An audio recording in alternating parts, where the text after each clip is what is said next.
Labvakar, Jāņa māte, Līgo, līgo, vai tu mazu gaidījusi līgo, līgo. Ielīgošanas noskaņas varēsim gūt nevien pilsētas centrā, bet arī apkaimēs. Un viena no šīm skaistajām vietām ir Ziemeļblāzmas parks, ar ko jūsu radošais kolektīvs šogad būs pārsteigs mūsu apmeklētājus, lai mēs varam kārtīgi iedziedāt un ielīgot vasaras saulgriežus.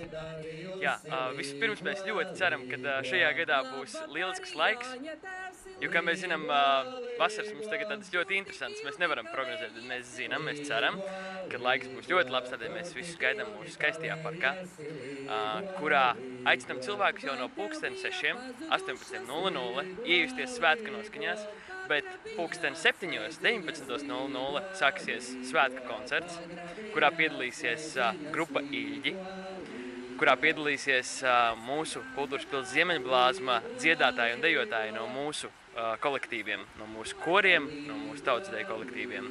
Pēc koncerta visi ir aicināti palikt turpatās, jo pēc tam danči un rotaļas kopā ar grupu Ilģi, Rīgas danču klubu un, protams, arī mūsu kolektīvu. Tad visi svētku koncerta dalībnieki pēc tam aicina dalībniekus kopīgās rotaļās, kopīgos dančos. Līdz pat 10:00 varēsim ieskandināt, ielīgot svētkus pie mums mūsu pils parkā. Protams, ieeja pasākumā absolūti bez maksas. Jau 11. gadu Latgales priekšpilsētā mēs Jāņus ielīgosim Ķengaraga parkā. Un arī šogad 18. jūnijā 18:00 mēs gaidīsim gan Ķengaraga apkaimes iedzīvotājus, gan visus rīdziniekus kopā ar mums sagaidīt Jāņus. Un jau šogad, kā katru gadu, mūsu pasākumā piedalās folkloras kopa Rīja, Latvijas teātru aktieri ar uzvedumu un fragmentiem no izrādes īsta pamācība mīlēšanā.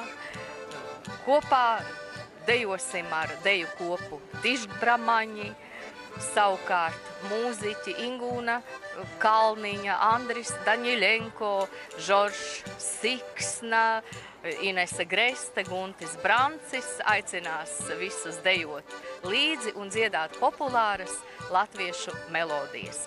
Protams, kā katru gadu būs padomāts arī par mazajiem pasākumu apmeklētājiem, kuri varēs veidot Jāņu puzles, nodarboties piedalīties dažādās atrakcijās, un par Jāņu sieru, par Jāņu alu un svētku mielastu gādās Sijā Lielkalnu centrs saimnieces. Ielīgošanas pasākumi notiks arī Laimrotas ielā muzejā Dauderi, VF kultūras pilī, kultūras centrā Imanta un Kalnciema kvartālā.